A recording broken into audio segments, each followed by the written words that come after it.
الحمد لله نحمده ونستعينه ونستغفره ونؤمن به ونتوكل عليه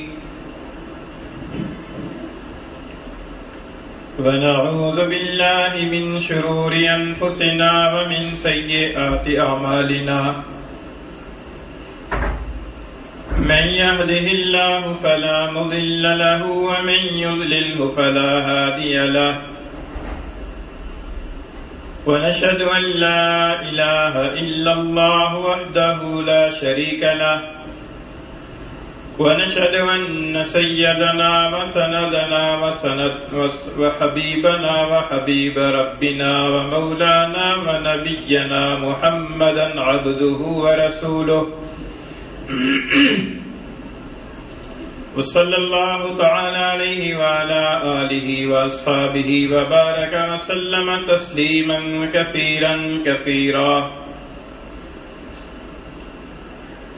أما بعد فأعوذ بالله من الشيطان الرجيم بسم الله الرحمن الرحيم أفحسبتم أنما خلقناكم عبثا وأنكم إلينا لا ترجعون فتعالى الله الملك الحق لا إله إلا هو رب العرش الكريم ومن يدع مع الله إلها آخر لا برهان له به فإنما حسابه عند ربه إنه لا يفلح الكافرون وقل رب اغفر وارحم وأنت خير الراحمين وعن ابن عمر رضي الله تعالى عنهما عن النبي صلى الله عليه وسلم أنه قال ألا كلكم راع وكلكم مسؤول عن رعيته فالأمير الذي على الناس راع وهو مسؤول عن رعيته والرجل راع على أهل بيته وهو مسؤول عنهم والمرأة راعية على بيت بالها وولده وهي مسؤولة عنهم والعبد راع على مال سيده وهو مسؤول عنه ألا فكلكم راع وكلكم مسؤول عن رعيته أو كما قال رسول الله صلى الله عليه وسلم صدق الله مولانا العظيم وصدق رسوله النبي الكريم ونحن على ذلك لمن الشاهدين والشاكرين والصلاة والسلام على سيد الأنبياء والمرسلين والحمد لله رب العالمين. گرامی قدر سامعین، آپ کے سامنے 18ویں پارے سے سورہ مومنون کی آخری آیات کریمہ تلاوت کی ہیں اور حضور اقدس صلی اللہ علیہ وسلم کی احادیث میں سے ایک حدیث شریف جس کے راوی حضرت ابن عمر رضی اللہ تعالیٰ عنہما ہیں، وہ حدیث آپ کے سامنے پڑھی ہے جس کو امام مسلم رحمہ اللہ نے اپنی صحیح مسلم میں نقل فرمایا ہے۔ ان آیات کریمہ میں اللہ تعالیٰ نے آخرت کی جواب دہی کے احساس کو ارشاد فرمایا ہے، اور حضور اقدس صلی اللہ علیہ وسلم نے اس حدیث شریف میں امت کے 4 طبقات کی ذمہ داری کا احساس دلوایا ہے، اور یہی چیز ہے کہ اگر انسان میں آخرت میں اللہ تعالیٰ کے سامنے جواب دہی کا احساس بیدار رہے تو انسان کے لیے گناہوں سے، نافرمانی سے بچنا اور اپنے فرائض اور واجبات کو کما حقہ ادا کرنا آسان ہو سکتا ہے، اور یہی احساس ذمہ داری کا شعور ہے جو اگر انسان کے اندر پیدا ہو جائے تو انسان اپنی ذمہ داریوں کا احساس کرنے لگ جائے اور اپنی ذمہ داریوں سے عہدہ برآ ہونے کی کوشش شروع کر دیں۔ آج ہمارے معاشرے کے اندر یا ہم لوگوں کے اندر جن بنیادی چیزوں کی کمی ہے، جس کی وجہ سے ہمارے اندر خیر کے کام بہت کم ہیں اور گناہ اور شر کے کام بہت زیادہ ہیں، نتیجے کے طور پر ہمارے معاشرے کے اندر بدامنی، فساد، غارت گری، چوری، ڈاکہ زنی، بے حیائی، فحاشی، عریانی، اس طرح کی چیزیں عام ہیں۔ ہمارے گھروں کے اندر بھی ایسی چیزیں ہو رہی ہیں، خود ہماری ذات کے اندر بھی اس طرح کے جراثیم موجود ہیں۔ ان کی جو بنیادی کمیاں ہیں، ان بنیادی کمیوں میں سے ایک کمی ہے آخرت کی جواب دہی کا احساس نہ ہونا، یا اس درجے میں نہ ہونا جس درجے میں ہونا چاہیے، اور اپنی ذمہ داری کا احساس نہ ہونا یا ذمہ داری کا احساس اس درجے میں نہ ہونا جس درجے میں ہونا چاہیے۔ تو بنیادی طور پر ان آیات کریمہ میں آخرت کی جواب دہی کا احساس اجاگر کیا گیا ہے، اس طرف توجہ دلائی گئی ہے، اور حدیث شریف کے اندر بنیادی طور پر ذمہ داری کا احساس دلوایا گیا ہے۔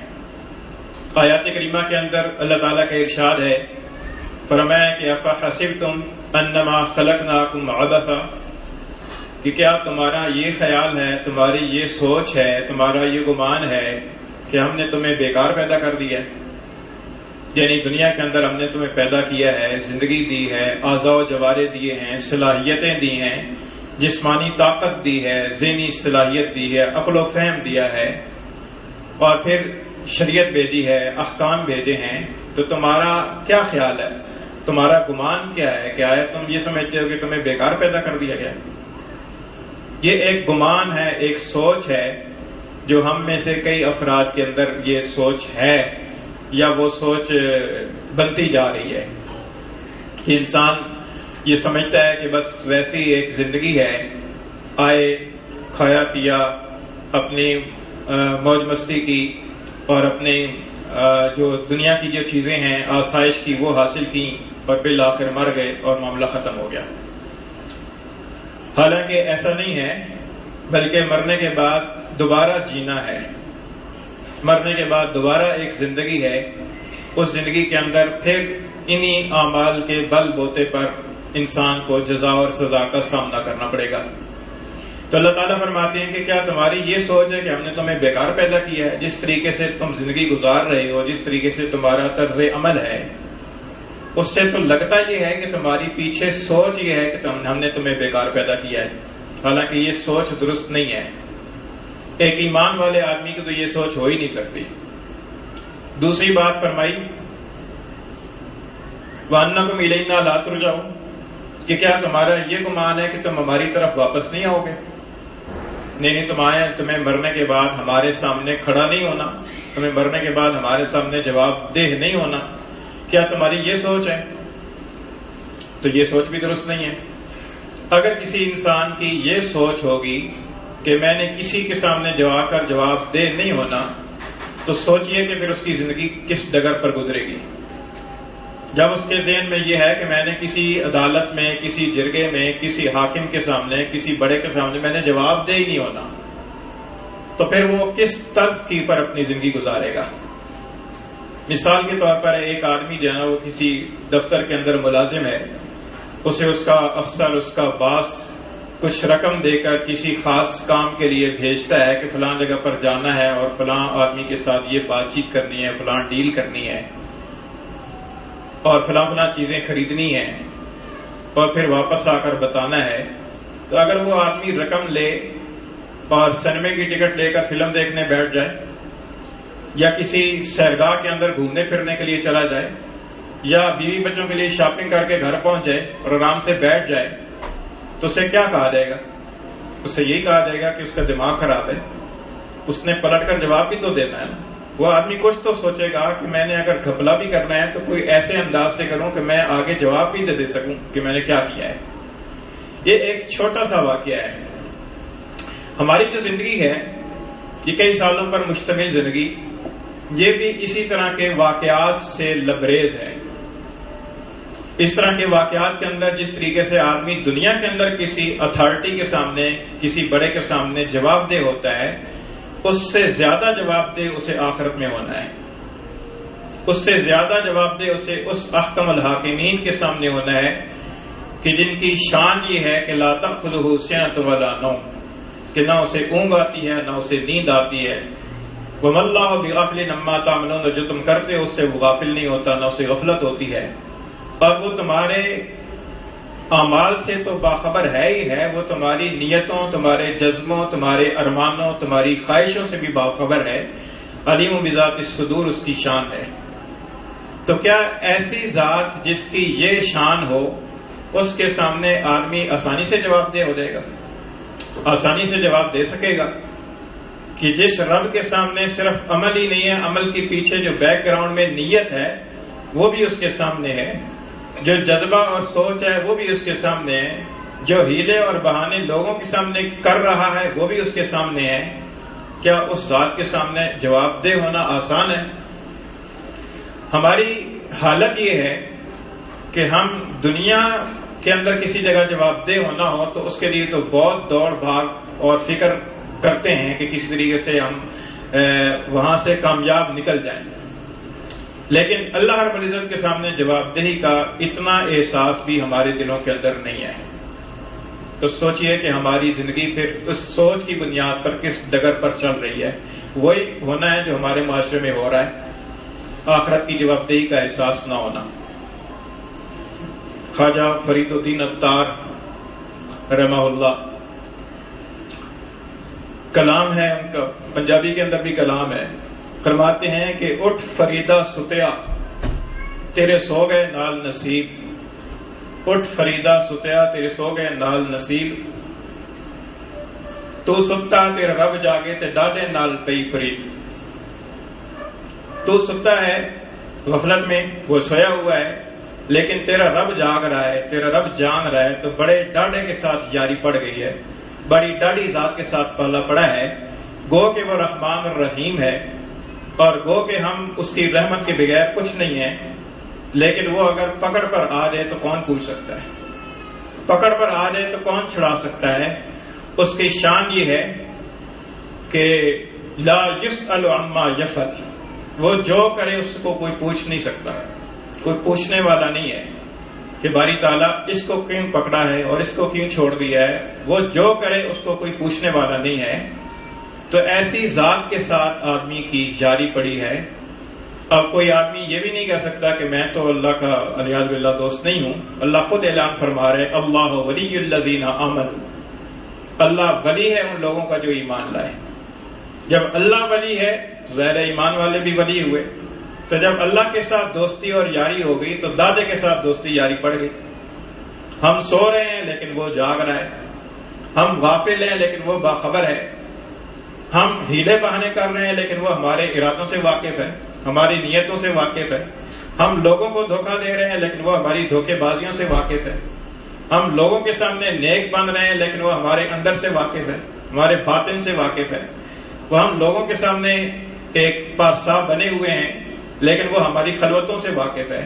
ایسی ذات کے ساتھ اگر آدمی کی یاری ہو اور ایسی ذات کے سامنے آدمی نے جواب دہ ہونا ہو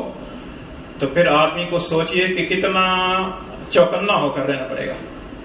اور کتنی بیدار مغزی کے ساتھ اسے زندگی گزارنی پڑے گی۔ اللہ تعالیٰ فرماتے ہیں کہ واتقوا اللہ واعلموا ان اللہ یعلم ما فی انفسکم فاحذروا، اللہ سے ڈرو اور جان لو، یقین کر لو کہ اللہ تعالیٰ جانتا ہے اس کو جو تمہارے دلوں میں ہے۔ فاحذروا، لہذا اللہ سے چوکنا ہو کر رہو، چوکنے ہو کر زندگی گزارو، ہوشیار ہو کر زندگی گزارو، غافل ہو کر زندگی نہ گزارو، سوئے ہوئے ہونے کی حالت میں زندگی نہ گزارو، بلکہ ایک بیدار مغزی کے ساتھ، ایک باشعور ہو کر، احساس ذمہ داری کے ساتھ، جواب دہی کے احساس کے ساتھ زندگی گزارو کہ میں نے کسی عدالت کے اندر جا کر جواب دہ ہونا ہے اور کوئی مجھ سے باز پرس کرے گا۔ اللہ تعالیٰ یہی فرماتے ہیں اَيَحْسَبُ الْإِنسَانُ أَن يُتْرَكَ سُدًى، کیا انسان یہ خیال کرتا ہے کہ اسے یوں ہی چھوڑ دیا جائے گا؟ سدا کہتے ہیں شترے بے مہار کو، بے لگام اونٹ، کہ جدھر چاہے وہ منہ اٹھائے چل پڑے اور جس کے کھیت میں چاہے منہ مار لے۔ فرمایا کہ یحسب الانسان ان یترک سدی، کیا کہ انسان یہ خیال کرتا ہے کہ اسے یوں ہی بے مہار چھوڑ دیا جائے گا؟ یہ جو دنیا کے اندر ہم دیکھتے ہیں نا کہ فلاں عدالت سے ہم بچ گئے، فلاں سے بچ گئے، فلاں جگہ ہم نے اپیل کر لی، فلاں جگہ سے چھٹ گئے، یہ اللہ کی ڈھیل ہے،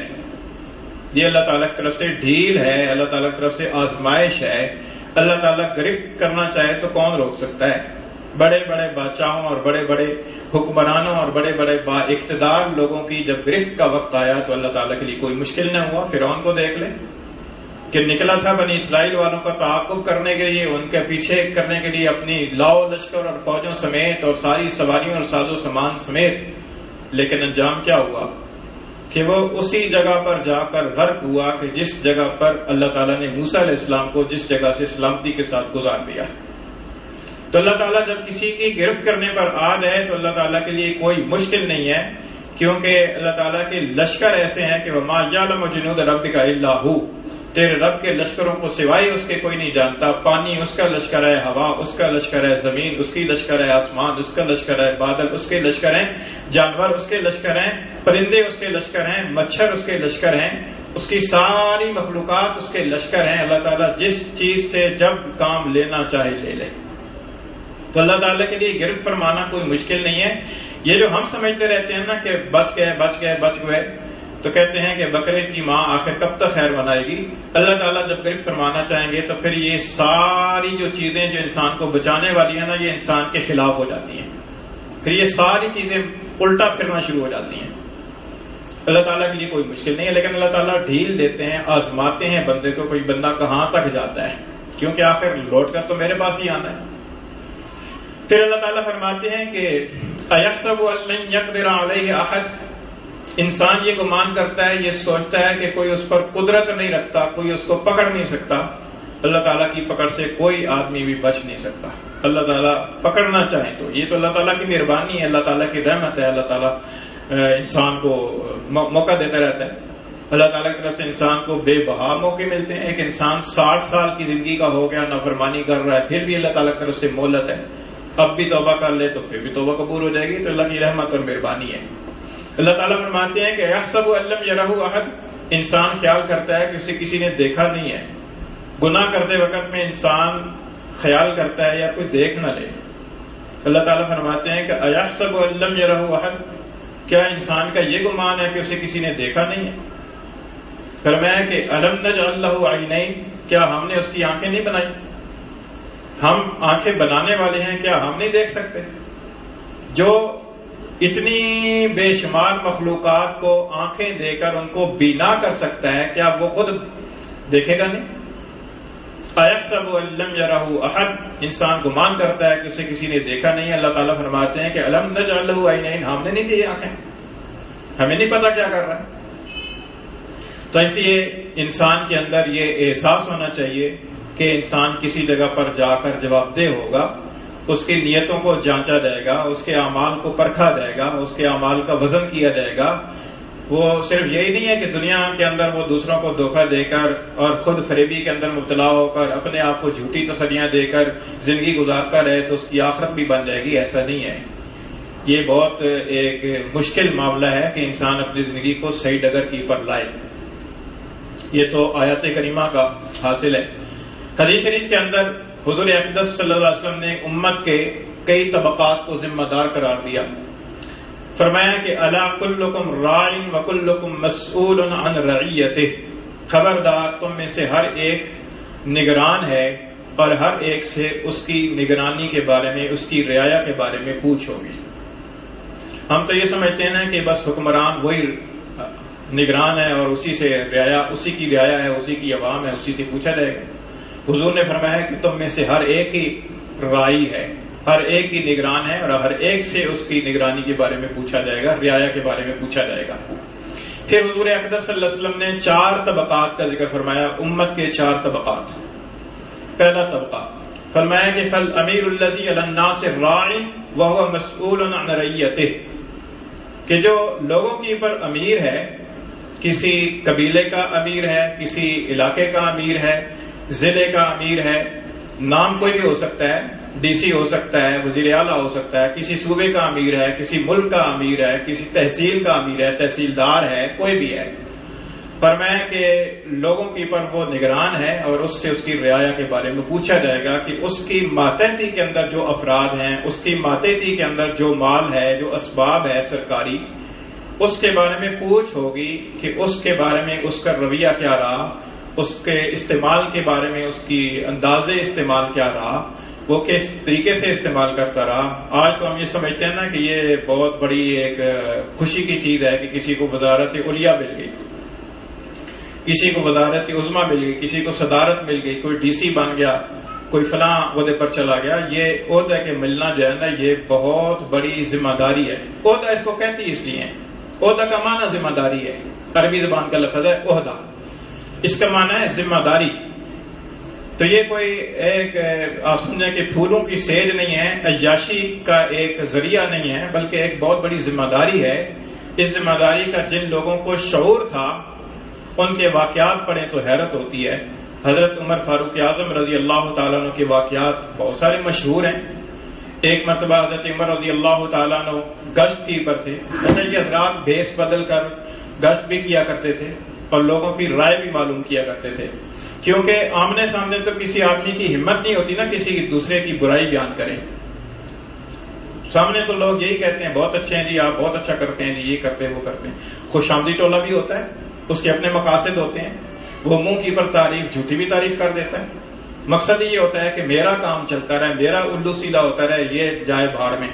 اس کا اپنا الو سیدھا کرنے کے لیے اس کی تعریف کر دینا کوئی مشکل کام نہیں ہے۔ یہ چاپلوسی، خوشامد کرنا، یہ اس طرح کا سلسلہ چلتا رہتا ہے۔ لیکن عوام کے اندر آدمی غیر محسوس طریقے سے اگر اپنی بارے میں رائے جانچنا چاہے تو اس سے پھر انسان کو صحیح رائے کا پتہ چلتا ہے کہ میرے صحیح تصویر لوگوں کے سامنے کیا ہے۔ تو حضرت عمر رضی اللہ تعالیٰ میں گشت کیا کرتے تھے، عام لوگ جو حضرت عمر کو پہچانتے نہیں تھے ان کے پاس جا کر اپنے بارے میں پوچھا کرتے تھے کہ میں کیسا آدمی ہوں۔ ایک مرتبہ گشت کر رہے تھے تو ایک جگہ دیکھا کہ ایک خاتون ہے، کچھ بچے اس کے پاس بیٹھے ہوئے رو رہے ہیں اور خاتون نے چولہے کی پر کوئی ہنڈیا رکھی ہوئی ہے اور آگ جلی ہوئی ہے۔ تو پوچھا کہ بچے کیوں رو رہے ہیں؟ اس خاتون نے کہا کہ یہ بھوک کی وجہ سے رو رہے ہیں۔ تو پوچھا کہ یہ ہنڈیا کے اندر کیا ہے؟ کہ ہنڈیا کے اندر صرف پانی ہے، ان کو بہلانے کے لیے رکھا ہوا ہے تاکہ یہ بہل کر سو جائیں۔ حضرت عمر رضی اللہ تعالیٰ نے پوچھا کہ یہ کیا وجہ ہے، کیوں نہیں ملتا کہ ہمارے امیر المومنین کی طرف سے جو ہیں ان کی طرف سے کوئی نگرانی، کوئی اس طرح کی سلسلہ نہیں ہے۔ حضرت عمر رضی اللہ تعالیٰ نے بہت اس کی پر آبدیدہ ہوئے اور دل کے اندر رکت طاری ہوئی، واپس تشریف لائے، بیت المال میں سے کچھ مال، کوئی آٹا، کوئی اس طرح کی چیزیں، کھجوریں، چھہارے وغیرہ یہ چیزیں لی اور اپنی پیٹھ کی اوپر لاد کر وہاں پہنچانے کے لیے چلے۔ آپ کے خادم اور غلام اسلم رضی اللہ تعالیٰ نے عرض کیا کہ حضور میں لے چلتا ہوں۔ حضرت عمر نے فرمایا کہ نہیں، قیامت کے دن باز پرس عمر سے ہوگی، اس لیے کہ عمر نگران ہے، باز پرس مجھ سے ہوگی نہیں ہے۔ تو یہ تھا کہ ایک عہدہ جو ہے نا ایک ذمہ داری ہے کہ اس کے ماتحت میں جتنی رعایا رہ رہی ہے وہ رعایا بھوکوں تو نہیں مر رہی، ان رعایا کی جو غربت کی سطح پر رہ رہے ہیں ان کی زندگی کیسے گزر رہی ہے، ان کے رہائش کیسے ہے، ان کے کھانے پینے کا سلسلہ کیسے چل رہا ہے، ان کے مسائل کیا ہیں، اس چیز کو جانچنا، اس چیز کو جاننا، پھر اس کا حل کرنا ایک بہت بڑی ذمہ داری والی بات ہوتی ہے۔ حضور نے فرمایا کہ یہ جو امیر ہے کسی علاقے کا، کسی خاندان کا، کسی سطح کا، اس کے ماتحت جتنے لوگ ہیں وہ اس کی رعایا ہے، اس سے رعایا کے بارے میں پوچھا جائے گا۔ ایک طبقہ ہو گیا۔ دوسرا طبقہ فرمایا کہ والرجل راع علی اہل بیتہ، کہ آدمی اپنے گھر والوں کا نگران ہے اور اس سے اس کی رعایا کے بارے میں پوچھا جائے گا۔ گھر کا سربراہ ہے، بیوی ہے اس کے ماتحت، بچے ہیں، بچیاں ہیں، ان کے بارے میں پوچھا جائے گا کہ ان کا نان نفقہ، ان کی رہائش، ان کی دینی تربیت، ان کی تعلیم اور ان کو شعور دینا اور ان کو اخلاقیات سکھلانا، اس بارے میں کیا عمل کیا ہے، اس کے بارے میں پوچھا جائے گا۔ دیکھیے حضور صلی اللہ علیہ وسلم نے ہر گھر کو ذمہ دار قرار دے دیا، ہر گھر کے سربراہ کو ذمہ دار قرار دے دیا۔ اگر ہر گھر کا سربراہ اپنی ذمہ داری کو سمجھ کر ادا کرے تو ہر گھر ٹھیک ہو جائے۔ جب ہر گھر ٹھیک ہو تو سینکڑوں گھر جو معاشرے کے اندر ہیں وہ سینکڑوں گھر ٹھیک ہو جائیں گے تو معاشرہ ٹھیک ہو جائے گا۔ پھر حضور نے فرمایا کہ جو عورت ہے وہ اپنے شوہر کے گھر اور اس کی اولاد پر نگران ہے اور اس سے بھی پوچھا جائے گا. شادی شدہ خواتین کا طبقہ ایک بہت بڑی تعداد ہے شادی شدہ خواتین کی ہمارے معاشرے میں. فرمایا کہ وہ بھی نگران ہے. شوہر باہر چلا جاتا ہے کمائی کے لیے, پیچھے اس کا مال و اسباب ہے, اس کا گھر ہے, اس کے گھر میں کوئی آ سکتا ہے, وہ اس کی اپنی عزت کی محافظ ہے, وہ اپنے اس کے جو چھوٹے بچے ہیں ان کو تربیت دینے کی ذمہ دار ہے, ان کی دیکھ بھال کی ذمہ دار ہے. پوچھا جائے گا کہ اپنے عقل و فہم کے اعتبار سے اس نے کیا تربیت دی ہے. تیسرا, یہ 3 طبقے ہو گئے. چوتھا طبقہ فرمایا کہ یہ جو غلام اور خادم ہوتے ہیں یہ بھی اپنے آقا کے مال کے نگران ہیں اور ان سے بھی نگرانی کے بارے میں پوچھا جائے گا. ایک ملازمین کا ایک بہت بڑا طبقہ ہے ہمارے معاشرے میں, سرکاری ملازمین, پرائیویٹ ملازمین, دکان کے ملازم, گھر کے ملازم, دفتر کے ملازم وغیرہ وغیرہ. فرمایا کہ ان کے پاس ان کی زیر نگرانی گاڑی ہے, ان کے زیر نگرانی کوئی اور سامان ہے جو مالک نے ان کے حوالے کیا ہوا ہے, اب مالک موجود نہیں ہے, وہ اس کی نگرانی میں ہے. جس کی گاڑی کو, اس کی بائک کو, اس کی دیگر چیزوں کو حفاظت کے ساتھ رکھنا, صحیح طریقے سے استعمال کرنا, ان کو مینٹین رکھنا, اس کے بارے میں اس سے پوچھا جائے گا. تو دیکھیے 4 طبقات ہیں, لیکن اگر یہ 4 طبقات صحیح ہو جائے نا تو پورا معاشرہ صحیح ہو سکتا ہے, کیونکہ پھر بہت کم افراد رہ جاتے ہیں باقی. اور وہ جو غیر شادی شدہ افراد ہیں ان کے بارے میں فرمایا کہ ان کے جو اعضاء و جوارح ہیں وہ ان کی رعایا ہے, ان کے بارے میں اس سے پوچھا جائے گا. تو فرمایا کہ الا فکلکم راع وکلکم مسئول عن رعیتہ, تم میں سے ہر آدمی نگران ہے, ہر آدمی راعی ہے اور ہر آدمی سے اس کی رعایا کے بارے میں پوچھا جائے گا. تو اس حدیث شریف کے مطابق جو ہے نا وہ حضور صلی اللہ علیہ وسلم نے تقریباً آپ سمجھے کہ امت کے ایک بہت بڑے طبقے کو 4 قسموں میں تقسیم کر کے ذمہ دار قرار دے دیا. اگر آدمی اپنی ذمہ داری کو چھوڑ کر دوسروں کی پر تنقید کرتا رہے گا تو اپنی ذمہ داری کو سمجھے گا کیا, اور اپنی ذمہ داری کو ادا کیسے کرے گا, عہدہ برا کیسے ہوگا. اللہ تعالیٰ میں توفیق عطا فرمائے. وعلینا جل